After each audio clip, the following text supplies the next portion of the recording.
আসসালামু আলাইকুম, সবাই কেমন আছেন? আজকে আমি এমন একটি প্রোডাক্ট তৈরি করে দেখাবো। এটি কিন্তু বাসায় যে কোনো সময় আমরা তৈরি করে ফেলতে পারি এবং এই ধরনের বক্স কিন্তু মোটামুটি আমাদের বাসায় সবার বাসায় থাকে।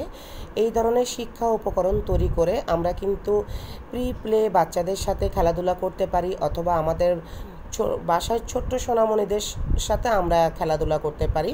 এটি কিন্তু বাসায় তৈরি করে নেওয়া যায় এবং এটি তৈরি করতে তেমন একটা কোনো খরচ পড়ে না। কিন্তু এই ধরনের শিক্ষা উপকরণগুলো বাইরে কিনতে পাওয়া যায়, কিন্তু সেগুলো অনেক দাম।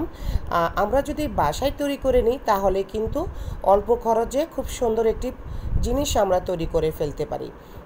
তো ফার্স্ট আমি এরকম একটি বক্স নিয়ে নিলাম এবং চারপাশে বিভিন্ন কালারফুল কাগজ আমি গ্লু দিয়ে লাগিয়ে নিলাম। শুকিয়ে যাওয়া পর্যন্ত অপেক্ষা করতে হবে।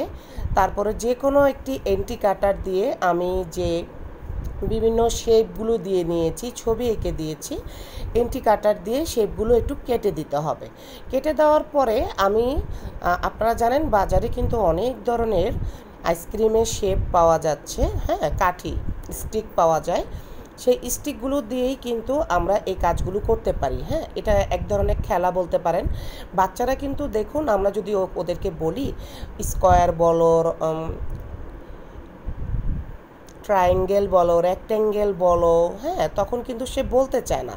কিন্তু আপনারা যদি এই ধরনের একটা খেলা তার সামনে দিয়ে দেন এবং তার পাশাপাশি তাকে যখন কথা বলতে বলবেন, তখন কিন্তু সে কথা বলবে। এখনকার ছোট্ট সোনামণিরা কিন্তু কথাই বলতে চায় না। তাই এই ধরনের সুন্দর একটা খেলনা আমরা বাসায় তৈরি করে ফেলতে পারি এবং আমরা ইচ্ছা করলে প্রি স্কুলে অথবা আমাদের বাসায় আমাদের বাচ্চাদের সাথে খেলতে পারি। 2 বছর বয়স থেকে 4 বছর পর্যন্ত বয়সী সকল বাচ্চারা এই খেলাটা খেলতে পারে। আর এটা তৈরি করা খুবই সহজ, বাসায় বসে আপনারা যে কেউ এটা তৈরি করে ফেলতে পারবেন, খুবই ইজি। এরপরে কিন্তু এই যে খেলার পরে খুব সুন্দর করে আবার খুলে ফেলা যায় স্টিকগুলো খুলে আপনি যে কোনো বক্সের ভিতরে আবার রেখে দিতে পারবেন। তাহলে কমেন্টস করে জানাবেন আপনাদের বিষয়টি কেমন লাগলো। আরও এই ধরনের খেলার উপকরণ যদি আপনারা বানাতে চান বাসায় বসে, তাহলে আমাকে বলবেন, আমি বানানোর চেষ্টা করব। এতে কিন্তু আমার কোনো টাকাই খরচ হয়নি তেমন একটা। আমার এখানে লেগেছে আইসক্রিমের স্টিক লেগেছে, এন্টি কাটার লেগেছে, একটি খালি বক্স লেগেছে, বিভিন্ন কালারফুল কাগজ লেগেছে এবং এটি তৈরি করতে আমার বেশি একটা সময় লাগেনি। মাত্র আধা ঘন্টার মধ্যেই কিন্তু আমি এটি তৈরি করে ফেলেছি। তাহলে সবাই ভালো থাকবেন। আল্লাহ হাফেজ।